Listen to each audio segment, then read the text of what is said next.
अस्सलाम वालेकुम। मैं हूं इमरान इब्राहिम और आज फिर हम एक सवाल लेकर बैठे हैं आपके सामने कि क्या इस्लामी रियासतों को सबसे ज़्यादा किस चीज़ ने जो है वो तबाह किया है, मिसाइल्स ने या फिर जो फ़िरका वारियत ने?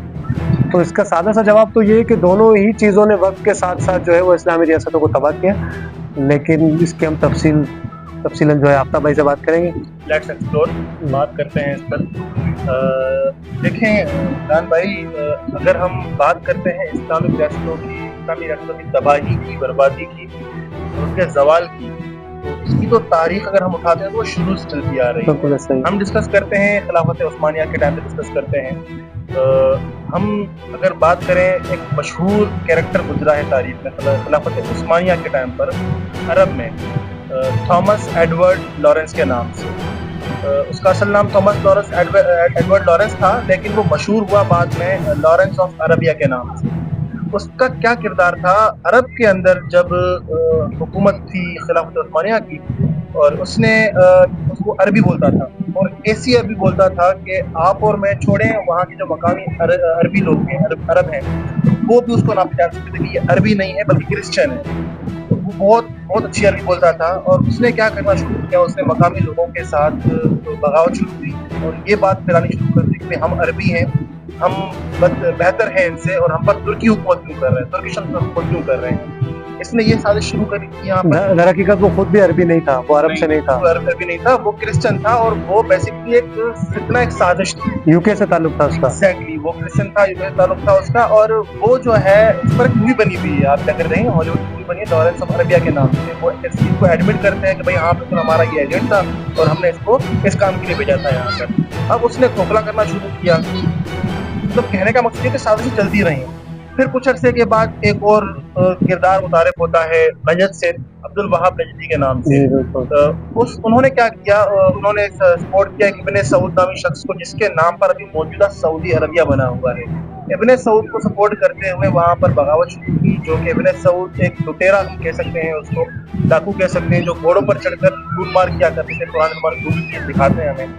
तो उसने ये लूटमारी का काम शुरू किया, बगावत शुरू किया आहिस्ता आहिस्ता, और यहाँ पर एक नए मसलक की बुनियाद डली। तुर्किया में एक मसलक पहले से चल रहा था, हुकूमत चल रही थी मुसलमानों की, यहाँ पर एक नए मसलक की इब्तिदा हुई, और ये इब्तिदा और ये फूट वहाँ से शुरू हो गई। हम समझ सकते हैं कि इसकी अहमियत के तारीखी पस मंजर में सल्तनत उस्मानिया को तोड़ने के लिए मसलक इस्तेमाल की गई, हरबे इस्तेमाल किए गए। मतलब कोई बाहर से कोई ताकत नहीं आई इसके लिए लड़ने के लिए, कोई मिसाइल, कोई रॉकेट्स का इस्तेमाल नहीं किया गया, बल्कि मुसलमानों के बीच से लोगों को उठाकर रियासत को तोड़ दिया।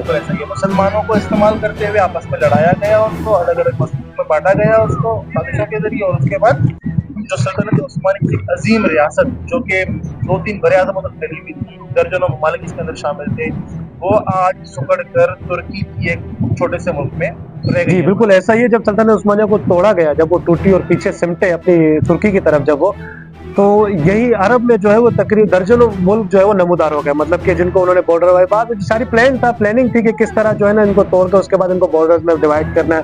फिर दर्जनों मुल्क जो है वो, और आज तक वो मुल्क जो है वो कोई हम किसी को तर्क आफ्ताब भाई हमारे साथ है, मानिए टूटी, मतलब पीछे की तरफ जब उनको धकेला गया, तो उसके बाद मतलब अरब में जो एक रियासत थी शुरू में, तो बाद में छोटे छोटे जो है वो दर्जनों मुल्क जो है वो आज तक जो है वो उनके बॉर्डर्स कायम है, वो चल रहे हैं। लेकिन देखा जाए तो कोई भी मतलब वो अपने ज़खायर होने के बावजूद वो ममालिक आज भी तबाह बर्बाद है, आपस में लड़ना, वो बस। अब इसका एक रीजन ये है ना, अगर आप देखें साथ साथ चले, थोड़ा हम आगे आते हैं 1980 की दिहाई में अगर हम आते हैं, तो इराक ईरान वॉर शुरू हुई, जंग शुरू हुई वहाँ पर। अब उसके रीजंस ये हैं तारीखी में कि भाई वो जो है वहाँ तो कोई फिरका वारियत का मेरा ख्याल है, वो तो रिसोर्सेज का मामला था कुछ। मैं इस तरफ आ रहा हूँ कि रिसोर्सेज के ऊपर इस पर जंग शुरू हुई 79 में, जब आयतुल्लाह खामनेई की हुकूमत आई वहाँ पर, तो रिजीम चेंज हुई। उसके बाद इराक में सद्दाम हुसैन साहब की हुकूमत थी, तो जब रिजीम चेंज होने के बाद 1980 में इराक ईरान की जंग शुरू हुई।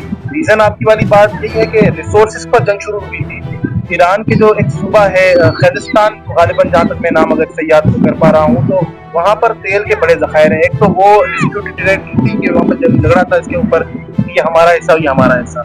दूसरी चीज़ वहाँ पर एक और हमारा जो है ना एक वाटर वे है, एक दरिया है, उसके ऊपर जंग की है।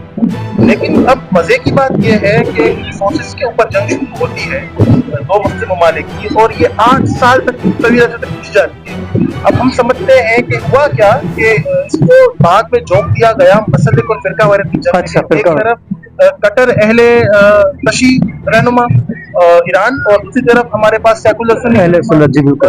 صدام حسین صاحب، تو ان کو پھر غرق کر دیا گیا۔ مطلب آپ کو لگتا ہے کہ اس جنگ کو طویل عرصے تک چلانے کے لیے فرقہ واریت کا سہارا لیا گیا؟ اور بالکل ایسا ہی ہے، 100% یہی ہوا ہے، کیونکہ دیکھیں کوئی ریسورسز کی وجہ سے جھگڑا شروع ہوا، اس کا کوئی نتیجہ تو ہمیں ملا نہیں، وہ جو آج تک کوئی نتیجہ نہیں ملا، لیکن ہاں اس کا ایک فائدہ ایک سپر پاور نے ضرور اٹھایا۔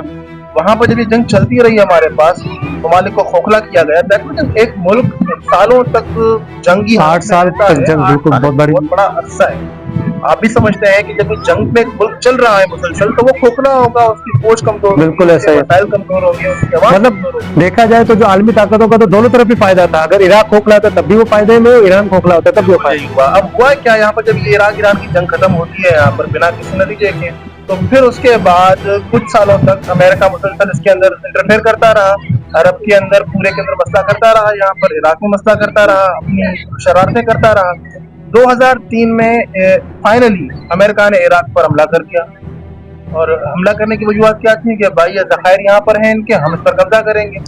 اب بہت مزے کی بات یہاں پر یہ تھی ہمارے پاس، اگر ہم دیکھیں تو جو آج کل سوشل میڈیا کے اوپر جو جنگ لگی ہوئی ہے فرقہ واریت کے اوپر، کی جو ایران کو سپورٹ نہیں کر رہے، اور میجورٹی ہماری مسلم ممالک کی ہو۔ ایسا ہی ہے، جی بالکل، میں نے بھی یہ دیکھا ریسنٹلی جو ہے نا، ہمارے یہاں سوشل میڈیا پہ یہ بڑے معاملات چل رہے ہیں کہ جو ہے وہ کچھ لوگ تو ٹھیک ہے، اکثر یہ تو سپورٹ کر رہی ہے ایران کو، اور اب بھی شرم ایسے ہیں جن کو ابھی بھی شرم نہیں آ رہی ہے، ان کو ڈوب مرنا چاہیے، میں سمجھتا ہوں اس ایسے وقت میں یہ بات یہ کر رہا ہوں کہ جب وہ امریکہ نے حملہ کیا عراق کے اوپر، تو پھر اس وقت ایران آگے آیا، ایران نے کھل کر امریکن حملے کی، اچھا یہ 2003 کی بات کر رہے ہیں؟ 2003 کی بات کر رہا ہوں، بالکل ایران نے کھل کر اس کی مخالفت کی ہے، اور کھلے عام کہا ہے کہ امریکن حملہ صرف اور صرف ایران کے معدنی ذخائر، مطلب کے ذخائر کے اوپر قبضے کے لیے۔ پہلے ایران اور عراق کی جنگ چلتی رہی، لیکن جب امریکہ نے عراق پر حملہ کیا تب ایران عراق کے ساتھ کھڑا ہو گیا۔ بالکل ایسا ہے، امام آیت اللہ خمینی صاحب کا وہاں پر بیان آیا تھا، انہوں نے آن دا ریکارڈ انہوں نے یہ بات کہی ہے کہ ہم کھل کر اس کی مخالفت کرتے ہیں، اور یہ امریکن سازش ہے صرف اور صرف ذخائر پر قبضہ کرنے کے لیے۔ اب ہمیں جو آج کل کے جو لوگ ہیں ہمارے، جو کچھ شرپسند لوگ ہیں، جو مسلم امہ کو ایک ہونے نہیں دیتے، نہ دینا چاہتے ہیں ایک ہونا، وہ کیا کر رہے ہیں، وہ اس وقت ایران کی مخالفت کر رہے ہیں کہ بھئی ہم ایران کو سپورٹ نہیں کریں گے، ایران اہل تشیع، تو بھائی جا کر آپ اسرائیل کو سپورٹ کر لو، وہ مسلمان ملک ہے۔ حرف عام میں یہ بات چل رہی ہے آج کل، ہم دیکھ رہے ہیں یہاں پر۔